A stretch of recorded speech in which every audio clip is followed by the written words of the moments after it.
in a good position. You don't have the cards right now.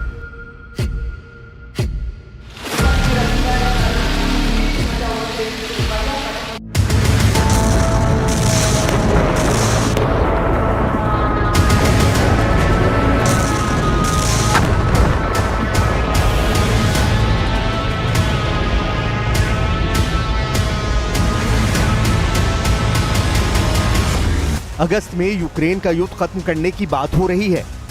Trump active है, Putin तैयार है। दोनों की मुलाकात से युद्ध विराम का काउंटडाउन शुरू हो चुका है। लेकिन ज़ेलेंस्की ने अपने कमांडरों के साथ मिलकर साफ कर दिया है कि दुनिया चाहे जो समझे, हकीकत यूक्रेन में हुआ ये धमाका है।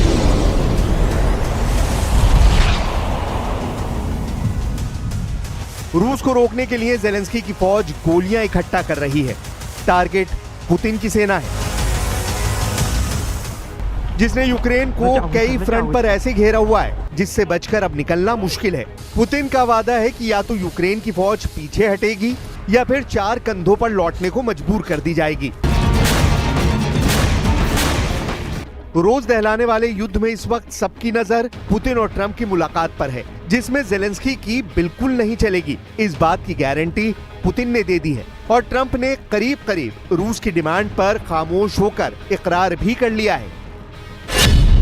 लेकिन पुतिन और ट्रंप की मीटिंग में फंस चुके ज़ेलेंस्की को बचाने के लिए यूरोप के 5 देश सामने आ गए हैं। फ्रांस, इटली, जर्मनी, पोलैंड, पांचों रूस के कट्टर दुश्मन। पांचों ने यूरोपियन कमीशन के साथ मिलकर कह दिया है कि वो यूक्रेन का समर्थन जारी रखेंगे। रूस पर दबाव बढ़ना चाहिए, तभी युद्ध खत्म होगा, तभी इस दुनिया में सुकून लौटेगा।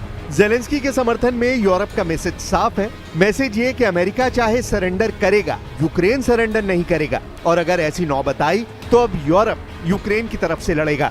ट्रंप पुतिन की मीटिंग से पहले ये यूरोप के साथ मिलकर ज़ेलेंस्की का नेटो धमाका कहा जा रहा है, जिसमें नेटो पूरी तरह बटा हुआ नजर आ रहा है। क्या ये अमेरिका और डोनाल्ड ट्रंप के खिलाफ France, Italy, Germany, Poland, Britain और यूरोपियन कमीशन की बगावत कही जाएगी?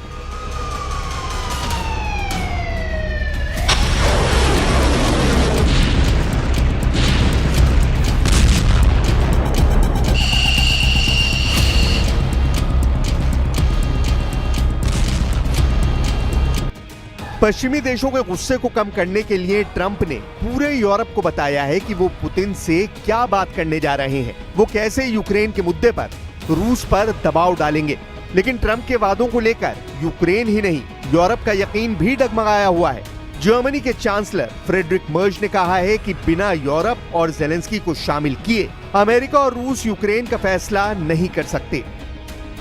Ich werde noch heute ein weiteres Telefonat mit Präsident Trump führen. Wir bereiten uns intensiv auf europäischer Ebene zusammen mit der amerikanischen Regierung auf dieses Treffen vor. Und wir hoffen und gehen davon aus, dass die Regierung der Ukraine, dass Präsident Zelensky an diesem Treffen beteiligt wird. Wir können jedenfalls nicht akzeptieren, dass über die Köpfe der Europäer, über die Köpfe der Ukrainer hinweg über Territorialfragen zwischen Russland und Amerika gesprochen oder gar entschieden wird.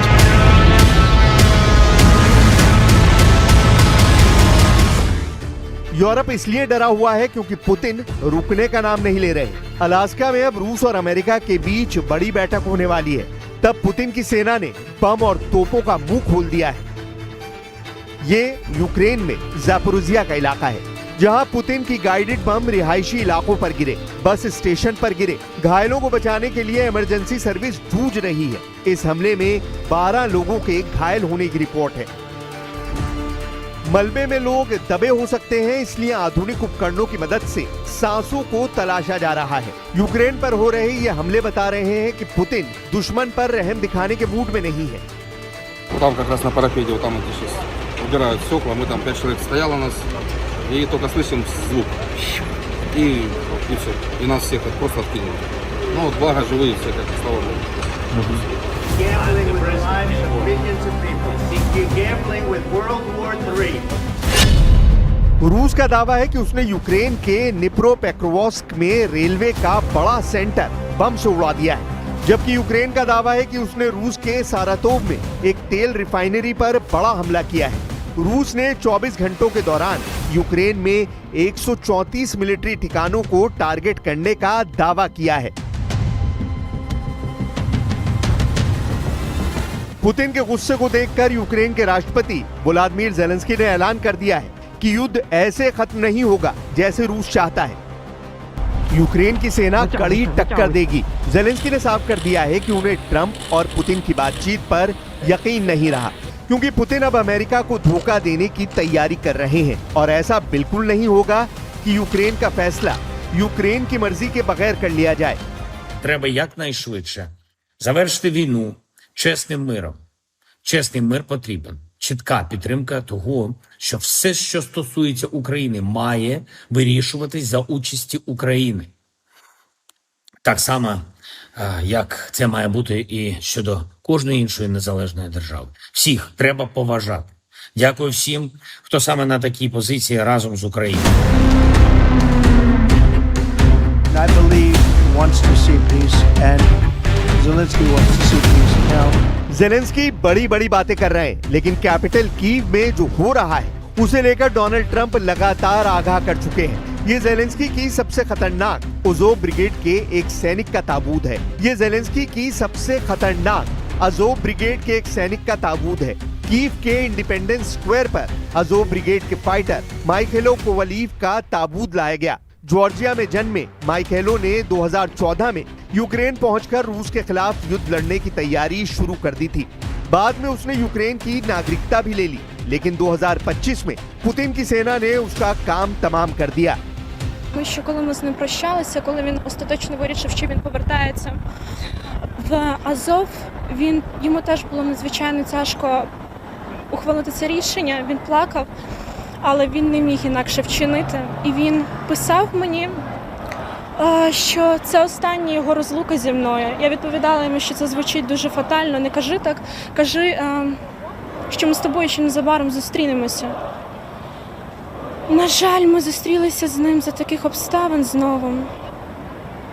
Я відвідую обов'язково його могилу в Грузії. Ось, я рада, що в мене була можливість провести його зараз хоча б у Києві.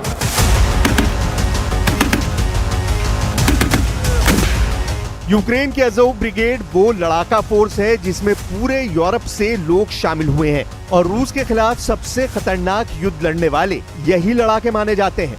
हालांकि Ukraine की इस force को Putin आतंकवादी brigade मानते हैं।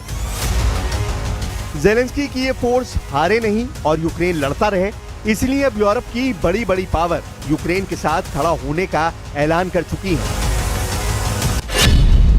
France, Italy, Britain, Poland और Germany जो रूस के कट्टर दुश्मन माने जाते हैं, इन पांचों के साथ यूरोपियन कमीशन ने कह दिया है कि वो यूक्रेन को डिप्लोमेटिक मदद भी देंगे, हथियार भी सप्लाई करेंगे और पैसों से भी मदद करेंगे ताकि रूस को यूक्रेन में टक्कर दी जाती रहे। हालांकि इसका असली मकसद रूस को नेटो के बॉर्डर से दूर रखना है। Tak jak powiedziałem, dla nas kwestia integralności terytorialnej Ukrainy i suwerenności Ukrainy to jest kwestia nie tylko solidarności z sąsiadem, ale przede wszystkim kwestia naszego bezpieczeństwa i dlatego będę czekał, tak jak wszyscy Państwo, na efekty spotkania prezydentów Trumpa i Putina i mam i dużo obaw, i dużo nadziei.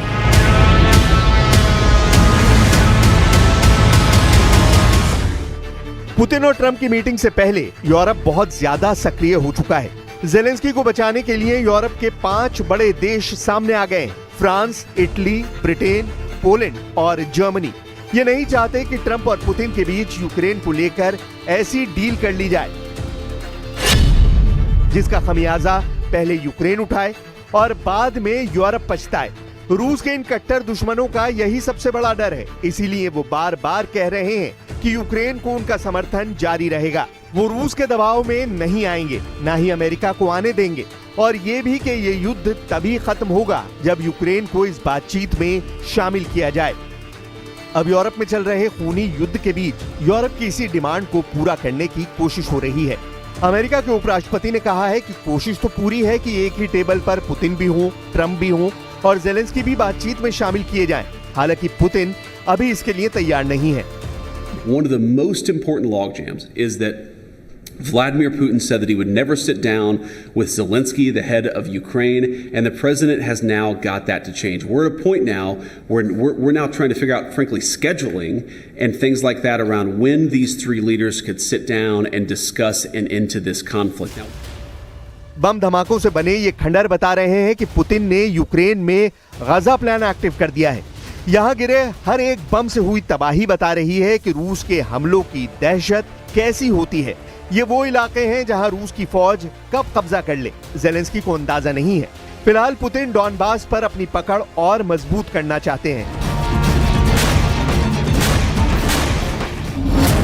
देखा जाए तो Ukraine का युद्ध world war की शक्ल ले चुका है, क्योंकि इस युद्ध में अब सिर्फ रूस और यूक्रेन नहीं बल्कि यूरोप के साथ करीब दर्जन भर देशों की फौज उतर आई है।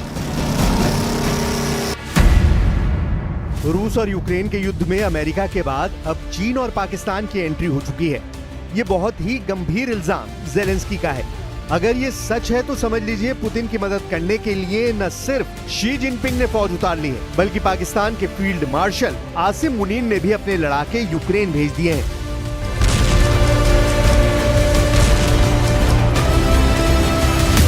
इस वक्त यूक्रेन में हो रही जंग कई फ्रंट पर लड़ी जा रही है और इसमें कई देशों के लड़ाके शामिल हैं। ज्यादातर विदेशी लड़ाके भाड़े के सैनिक बताए जा रहे हैं। यूक्रेन के राष्ट्रपति व्लादिमीर ज़ेलेंस्की का दावा है कि रूस की तरफ से बहुत से विदेशी लड़ाके लड़ाई में शामिल हैं। ये ऐसे सैनिक हैं जो भाड़े पर युद्ध लड़ रहे हैं।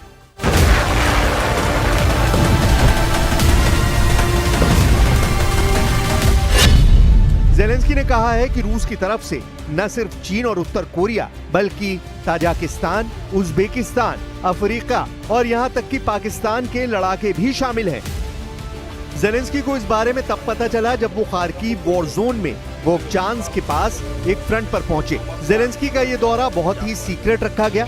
ज़ेलेंस्की के सामने कई फ्रंट लगातार हार का सामना कर रहे हैं। इनमें खार्किव और सूमे सबसे खतरनाक बैटल जोन बने हुए हैं और जब यहाँ ज़ेलेंस्की एक मिलिट्री अड्डे पर पहुंचे तो उन्हें वहाँ मौजूद कमांडरों ने जो बताया उसे सुनकर ज़ेलेंस्की हक्के बक्के रह गए।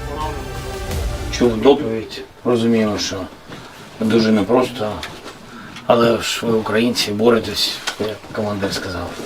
І таджики, і узбеки, і китайці, всі вже тут, і пакистанці. इससे पहले ज़ेलेंस्की आरोप लगा चुके हैं कि पुतिन उत्तर कोरिया के साथ साथ चीन के लड़ाकों को शामिल करना चाहते हैं, लेकिन अब पाकिस्तानी लड़ाकों के बारे में सुनकर ज़ेलेंस्की बहुत ज्यादा तनाव में है। 3.5 साल से जारी यूक्रेन और रूस के युद्ध में हर महीने कोई न कोई बदलाव आ रहे हैं। किसी फ्रंट पर जब ज़ेलेंस्की हावी होते नजर आते हैं तो पुतिन उस जगह ऐसी कार्रवाई करते हैं कि कुछ ही हफ्तों में ज़ेलेंस्की की सेना के पैर उखड़ जाते हैं। पुतिन को काउंटर करना ज़ेलेंस्की के लिए मुश्किल साबित हो रहा है और यही वजह है कि उनको यकीन हो गया है कि बातचीत की टेबल पर ही सही ट्रंप भी पुतिन के सामने टिक नहीं पाएंगे।